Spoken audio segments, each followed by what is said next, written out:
A trusted evangelist, a home remodeling scheme, and $100,000 gone. This is part 11 of She Prayed Over My Mama. The story of how my elderly mother was conned out of $100,000. Now, two things I wanted to emphasize just right off the top.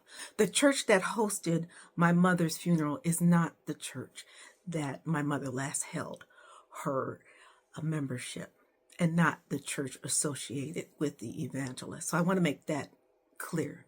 Secondly, with respect to the pastor and the first lady, my family and I have talked to the pastor while my mother was in the hospital and informed him about the bank transfer to his sister's personal account. And he assured us that he did not have any knowledge of this and was not involved in this home remodel scheme. And we believe that. So I want to make sure that that is out there. Getting back to the $79,876.97 that was in fact transferred into the evangelist bank account, Evangelist Kim. After my mother's passing, now this is several months after, I did not know this at the time. I was able to go through my mother's cell phone and see the text messages. And I began to develop a timeline as to what actually occurred. As I mentioned before, my mother was almost 78 years old during this time. She was just a month shy of being 78. She had just buried my father, her husband of almost 60 years, on August 14th. Now, of course, the evangelist was well aware of this because, of course, her brother had eulogized my father, and she herself inserted herself as to the planning of my father's funeral, and we'll get to that later. So with that in mind, it was just less than 3 months before this text came about. Now, on December 7th, at least from the text message, the evangelist had already set up my mother for a mortgage loan consult at, as I stated before, at her bank. That's where my mother now has this new mortgage, thanks to the evangelist.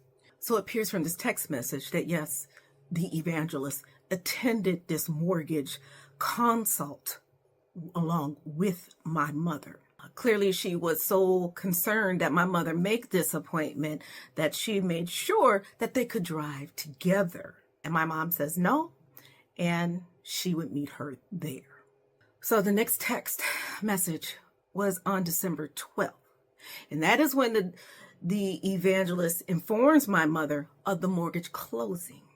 And as you can see, the mortgage closing was going to be the very next day on the 13th. But you can also see that the evangelist had some other financial information concerning my mom because she references her pension. So she's well aware of my mom's financial status. Now, I want to stress that I didn't know any of this was going on. I was not aware of this closing dates, these opening dates. It's only till after that we knew. This next text message is December 14th. Now, as you recall, as I said in the previous video, my mother was getting the evangelist's sister, which we're calling Jackie, car. The vehicle was a leased vehicle. So that makes this text all the more telling. The day after, which I can only assume to be the successful mortgage closing, Evangelist Kim pitches her sister's vehicle to my mom. My mom already had a vehicle. She had my father's vehicle. But it appears that either the evangelist's sister, Jackie, needed or wanted to get out of her vehicle lease. And who better to get her out of that vehicle lease than a 78-year-old recently widowed mother from their church. Now, January 3rd was my mother's birthday. And you can see the evangelist telling her to call her after prayer. Again, my mother was very devoted, very religious, and here's the evangelist telling her, about her many gifts and thanking her and telling her how special she was. At this point, she was yet to receive those mortgage loan proceeds. Now, these next text messages will really give you some insight as to this, what I call a scheme.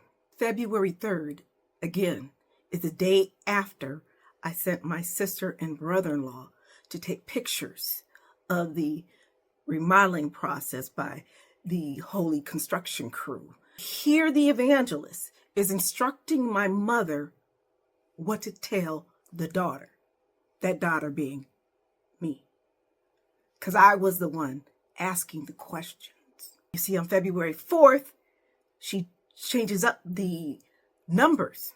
And this text message, February 3rd and February 4th, is the evangelist already conditioning my mother that she's not going to have enough money. But they would find, indeed, more money.